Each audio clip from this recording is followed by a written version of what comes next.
When I look at my life, you see where I stand. Yeah, I made it through more than they know. Come on. Hello. Good morning, people. Welcome back to my channel. Remember to like, comment, share, and subscribe. Now we're on to part 2 of how I ended up in a wheelchair. I was saying previously that we went to the hospital and get checked out and stuff like that. So I was still in the hospital after. That's for like maybe 2 weeks before I started to feel a little sensation coming back in my leg. And they have done MRIs, like a lot of MRIs. They have done CAT scan, probes, and all that good stuff. They run needles through my foot, testing for the nerve and all of that. And yes, still with no result. Anyway, they started to give me, before, when I just got into the hospital, they gave me a lot of steroids, a lot of steroids. I was pumped with steroids until the inside of my mouth became white, steroids. And when after 2 weeks in the hospital, they decided that, physical therapy will be good. So they start, trying to let me get up and hold on to some machine that they have there with physical therapy. Being not able to feel anything down there is very humiliating. Yes.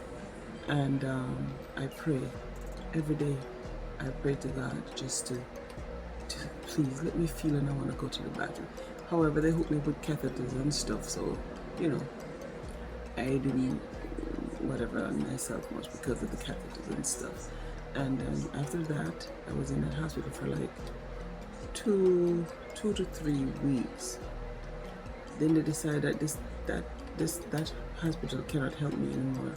They discharged me, and I said to myself, no, I can't go home like this because I can't help myself, and I'm scared. My house is not equipped for handicap, because by now I'm considering myself as being handicapped. So I said, okay, I'm going on to the next hospital, and they admitted me right away, do all tests, CAT scan, everything, and put me to a room. And when I look, I've never seen so many doctors in my life. When I said doctors, like there was like 15 doctors around my bed, and asking me all kind of questions. And by this time they have tested me for malaria, syphilis, transverse myelitis, everything, every disease that you can think of, they have tested me for, and everything comes back negative. Negative. So they said, okay, we're gonna start doing,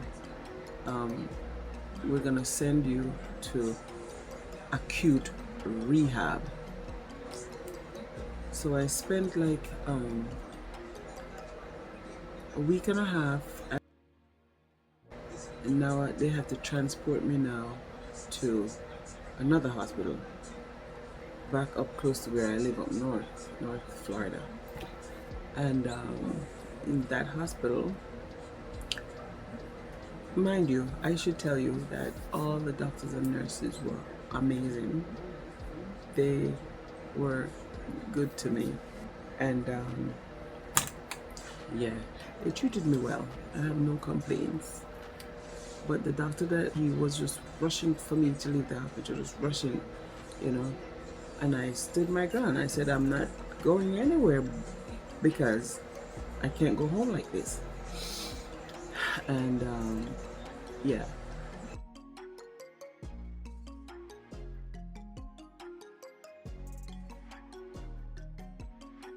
that will be the next part 3 of this story. And I want you all to have a wonderful, beautiful day. Continue to pray if you're a praying person. Continue to love God if you know God. And let me tell you, He is real. God is real. I can tell you that. And yeah, faith is important. With the realness of God, you also have to have faith. And until I see you guys again, I'm gonna say ta-ta. When I look at my life,